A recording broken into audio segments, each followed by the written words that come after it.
अकबर के महल में कई कीमती सजावट की वस्तुएं थीं, लेकिन एक गुलदस्ते से अकबर को खास लगाव था। इस गुलदस्ते को अकबर हमेशा अपनी पलंग के पास रखवाते थे। एक दिन अचानक महाराज अकबर का कमरा साफ करते हुए उनके सेवक से वह गुलदस्ता टूट गया। सेवक ने घबराकर उस गुलदस्ते को जोड़ने की बहुत कोशिश की, लेकिन नाकाम रहा। हार कर उसने टूटा गुलदस्ता कूड़ेदान में फेंक दिया और दुआ करने लगा कि राजा को इस बारे में कुछ पता न चले। कुछ देर बाद महाराज अकबर जब महल लौटे तो उन्होंने देखा कि उनका प्रिय गुलदस्ता अपनी जगह पर नहीं है। राजा ने सेवक से उस गुलदस्ते के बारे में पूछा तो सेवक डर के मारे कांपने लगा।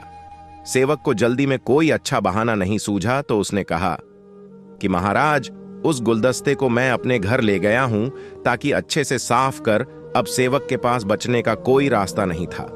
सेवक ने महाराज अकबर को सच बता दिया कि वो गुलदस्ता टूट चुका है। यह सुनकर राजा आग बबूला हो गए। क्रोध में राजा ने उस सेवक को फांसी की सजा सुना दी। राजा ने कहा, झूठ मैं बर्दाश्त नहीं करता हूं। जब गुलदस्ता टूट ही गया था तो झूठ बोलने की क्या जरूरत थी। अगले दिन इस घटना के बारे में जब सभा में जिक्र हुआ तो बीरबल ने इस बात का विरोध किया। बीरबल बोले कि झूठ हर व्यक्ति कभी न कभी बोलता ही है। किसी के झूठ बोलने से अगर कुछ बुरा या गलत नहीं होता तो झूठ बोलना गलत नहीं है। बीरबल के मुंह से ऐसे शब्द सुनकर अकबर उसी समय बीरबल पर भड़क गए। उन्होंने सभा में लोगों से पूछा कि कोई ऐसा है यहां जिसने झूठ बोला हो। सबने राजा को कहा कि नहीं, वो झूठ नहीं बोलते। यह बात सुनते ही राजा ने बीरबल को राज्य से निकाल दिया। राज दरबार से निकलने के बाद बीरबल ने ठान ली कि वो इस बात को साबित करके रहेंगे कि हर व्यक्ति अपने जीवन में कभी न कभी झूठ बोलता है।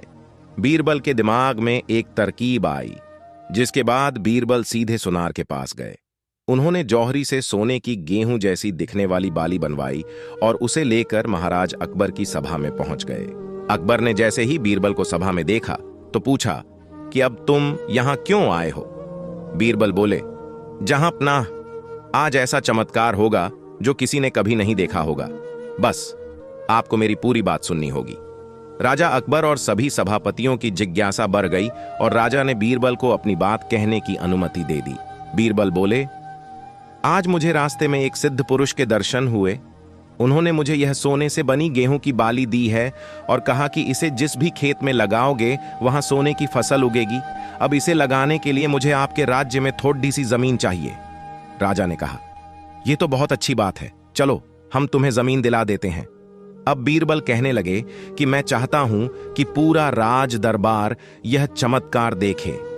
बीरबल की बात मानते हुए पूरा राज दरबार खेत की ओर चल पड़ा। खेत में पहुंचकर बीरबल ने कहा कि इस सोने से बनी गेहूं की बाली से फसल तभी उगेगी जब इसे ऐसा व्यक्ति लगाए जिसने जीवन में कभी झूठ न बोला हो।